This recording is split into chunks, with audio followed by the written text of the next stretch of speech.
নমস্কার বন্ধুরা, আজ আপনাদের জন্য এনেছি এক অসাধারণ, আবেগময় এবং মন ছুঁয়ে যাওয়া এক গল্প। এই গল্পটি আমাদের পাঠিয়েছেন নাম প্রকাশে অনিচ্ছুক এক অনুরাগী। তার পাঠানো এই গল্পটি যেন এক গোপন ডায়েরির পাতা, যা আজ আপনাদের সামনে উন্মোচিত হবে। আপনাদের ভালোবাসাই আমার অনুপ্রেরণা, তাই আমার চ্যানেলটি সাবস্ক্রাইব করতে ভুলবেন না। আর হ্যাঁ, গল্পের কোনো এক ফাঁকে আমি আমার ব্যক্তিগত আইএমও নাম্বারটি দেব, তাই নাম্বারটি পেতে হলে পুরো গল্পটি মনোযোগ দিয়ে শুনতে হবে। আমার স্বামীর বাড়ির পুরাতন গৃহশিক্ষকের বাবার বন্ধুর শিক্ষকের ভাইয়ের বাবা। নামটা শুনলেই কেমন একটা ঘোর লেগে যায়, তাই না? আমার নিজেরও তাই হয়। শৈশবে যখন আমি এই বাড়িতে নতুন বউ হয়ে এসেছিলাম, তখন এই মানুষটি ছিলেন আমার কাছে এক অচেনা শ্রদ্ধেয় ব্যক্তিত্ব। আমার স্বামী অর্ণব তার পড়াশোনার জন্য এই বাড়িতেই একজন গৃহশিক্ষক রেখেছিল। তার নাম ছিল অনিশ। অনিশ ছিলেন খুব শান্ত, ধীর, স্থির প্রকৃতির। তার বাবার বন্ধুর শিক্ষকের ভাইয়ের বাবা, মানে আমার স্বামীর এই প্রাক্তন গৃহশিক্ষকের বাবা, ছিলেন এক প্রবীণ পণ্ডিত, যার জ্ঞান ছিল সমুদ্রের মতো গভীর। আর সেই পণ্ডিতের ছেলের ভাই, অর্থাৎ আমার স্বামীর গৃহশিক্ষক অনিশের কাকা, ছিলেন নিজেও একজন নিষ্ঠাবান অধ্যাপক। তবে যাকে নিয়ে আজ আমার সবটুকু কথা, তিনি হলেন সেই প্রবীণ পণ্ডিতের ভাই, আমার স্বামীর পুরনো গৃহশিক্ষকের বাবার বন্ধু। নাম অধ্যাপক রঞ্জিত রায়। প্রথম যেদিন তাকে দেখেছিলাম, আমি ছিলাম কেবলই এক ভীতু, লাজুক নতুন বউ। অর্ণব আমাকে নিয়ে গেল তার বাবার সংগ্রহশালায়। অর্ণবের বাবা ছিলেন একজন বিদগ্ধ ব্যক্তি। তার সংগ্রহশালাটি ছিল যেন জ্ঞানের এক ভাণ্ডার। সেখানে অনেক বইয়ের ভিড়ে এক কোণে বসেছিলেন অধ্যাপক রঞ্জিত রায়। তখন তিনি বেশ বৃদ্ধ, চুলে পাক ধরেছে, চোখের চশমার কাচের ওপারে এক অন্য জগৎ। তার শান্ত সৌম্য মুখ দেখে মনে হচ্ছিল যেন তিনি অনন্ত জ্ঞানসাগরে মগ্ন। অর্ণব আমাকে পরিচয় করিয়ে দিয়েছিল। প্রিয়া, ইনি অধ্যাপক রঞ্জিত রায়, আমার বাবার খুব পুরনো বন্ধু, আর আমার ছোটবেলার গৃহশিক্ষকের কাকা। আমার তখন বয়স ছিল মাত্র 18, আর অর্ণবের বয়স ছিল 23। অর্ণব আমার চেয়ে বয়সে বড় হলেও আমার চোখে সে ছিল এক অতি সাধারণ পুরুষ। তার চাকরি, তার ব্যবসা, তার বন্ধুদের সাথে আড্ডা, এই সব নিয়েই সে ব্যস্ত থাকত। আমার জীবনে তখন কেবলই নতুন বাড়ির অচেনা পরিবেশ, কিছুটা একাকিত্ব, আর না বলা হাজারো প্রশ্ন। এই ঘরে আমি ছিলাম একজন অতিথি, অপেক্ষা করছিলাম কখন আমি নিজের করে নিতে পারব এই বাড়িটাকে। অধ্যাপক রঞ্জিত রায়ের সাথে আমার প্রথম আলাপের সেদিনের কথাগুলো আজও স্পষ্ট মনে আছে। আমার গলা শুকিয়ে এসেছিল, আমি কেবল মাথা নিচু করে দাঁড়িয়েছিলাম। তিনি আমার দিকে তাকিয়ে মৃদু হাসলেন। তার সেই হাসি ছিল বড় স্নিগ্ধ, যেন ভোরের প্রথম আলো। তিনি কিছু বলেননি, শুধু আমার মাথায় আলতো করে হাত রেখে আশীর্বাদ করলেন। তার হাতের স্পর্শে কি এক অদ্ভুত প্রশান্তি অনুভব করেছিলাম, তা ভাষায় প্রকাশ করা যায় না।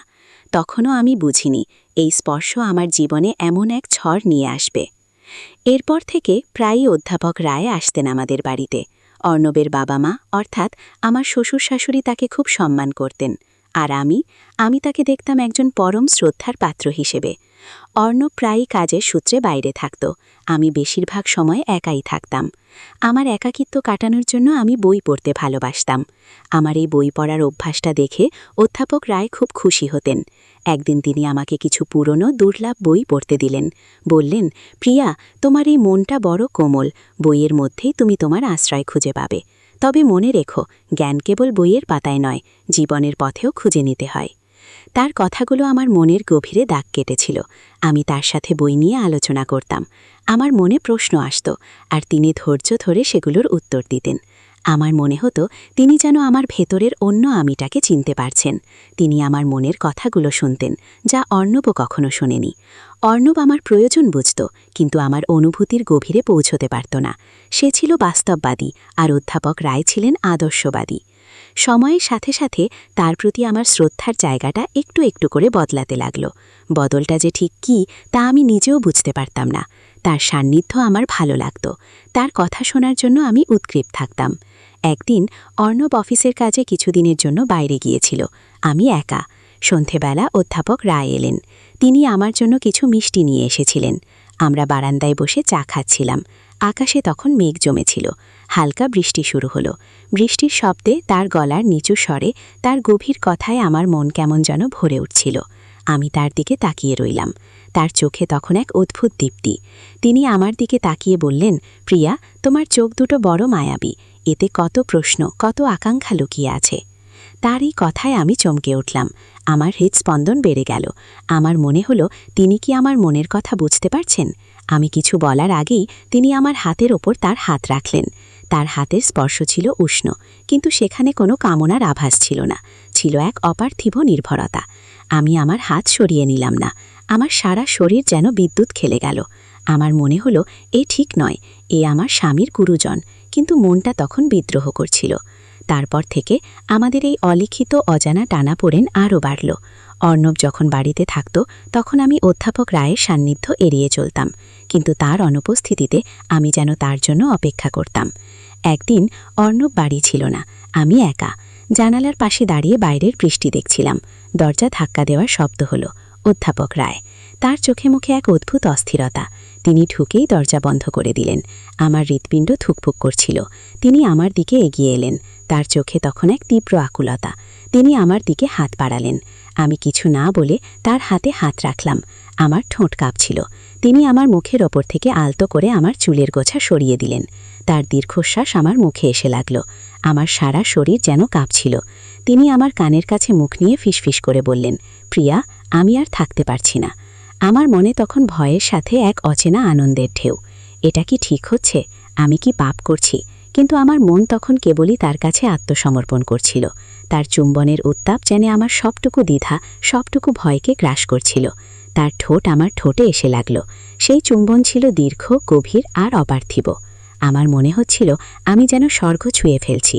আমাদের এই গোপন অভিসার, জ্ঞানের আড়ালে লুকিয়ে থাকা এই নিষিদ্ধ প্রেম তখন যেন এক নতুন মাত্রা পেতে শুরু করেছিল। তার স্পর্শে আমার শরীরের প্রতিটি কোণ যেন জেগে উঠছিল।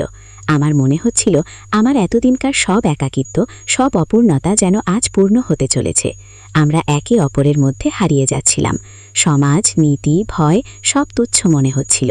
তার শরীরের প্রতিটি উষ্ণতা আমার শরীরে ছড়িয়ে পড়ছিল, আর আমার শরীর তার আকর্ষণে গলতে শুরু করেছিল।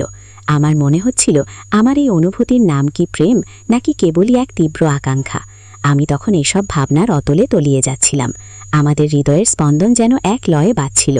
তার আঙ্গুল আমার পিঠে আলতো করে বুলিয়ে যাচ্ছিল, আর আমার শরীর যেন আড়ষ্ট হয়ে উঠছিল। এই প্রথম আমার মনে হলো পুরুষ ও নারীর এই মিলনের মধ্যে কি অসাধারণ এক তীব্রতা লুকিয়ে আছে। সেই রাতে জানালা দিয়ে আসা এক চিলতে আলোয় তার দীর্ঘশ্বাস মেশা স্পর্শ আমার প্রতিটি অণু পরমাণু যেন শিহরিত হচ্ছিল। অর্ণব তখনও বাড়ি ফেরেনি, কিন্তু আমার মনে কোনো অপরাধ বোধ ছিল না। ছিল কেবলই এক অপার্থিব আনন্দ আর অজানা ভবিষ্যতের দিকে এক রোমাঞ্চকর যাত্রা। জানালার কাছের ওপারে তখন ঝিরিঝিরি বৃষ্টি পড়ছিল, আর আমাদের মিলনের উষ্ণতা ঘরের ভেতর এক অন্য জগৎ তৈরি করেছিল। আমার মনে তখন কেবলই তার উপস্থিতি, তার প্রতিটি স্পর্শের গভীর অনুভূতি। আমরা একে অপরের বাহুবন্ধনে আবদ্ধ ছিলাম, আর সময় যেন থমকে গিয়েছিল। আমাদের এই গোপন অভিসার, যা এতদিন কেবলই অনুভূতির স্তরে ছিল, আজ তা বাস্তবে রূপ নিচ্ছিল। আমার মনে হচ্ছিল আমি যেন এক নতুন জীবন খুঁজে পেয়েছি, এক অন্য জগতে প্রবেশ করেছি, যেখানে কেবলই প্রেম আর প্রেম। আমার শ্বাস ঘন হচ্ছিল, আর তার শরীরের ঘ্রাণ যেন আমাকে আরও মোহিত করে তুলছিল। এই কি তবে নিষিদ্ধ প্রেমের উন্মাদনা? এই কি তবে নিষিদ্ধ ফলের স্বাদ? আমি তখন উত্তর খুঁজছিলাম না, কেবলই এই অনুভূতির গভীরে তলিয়ে যাচ্ছিলাম। হঠাৎ দরজায় কড়া নাড়ার শব্দ। আমাদের বুকের ভেতরটা ধুক করে উঠল। কে হতে পারে এই অসময়? ভয়ে, আশঙ্কায় আমাদের নিঃশ্বাস বন্ধ হয়ে এলো। অধ্যাপক রায় আমার দিকে তাকিয়ে রইলেন। তার চোখে এক গভীর জিজ্ঞাসা। কে হতে পারে? অর্ণব, নাকি অন্য কেউ?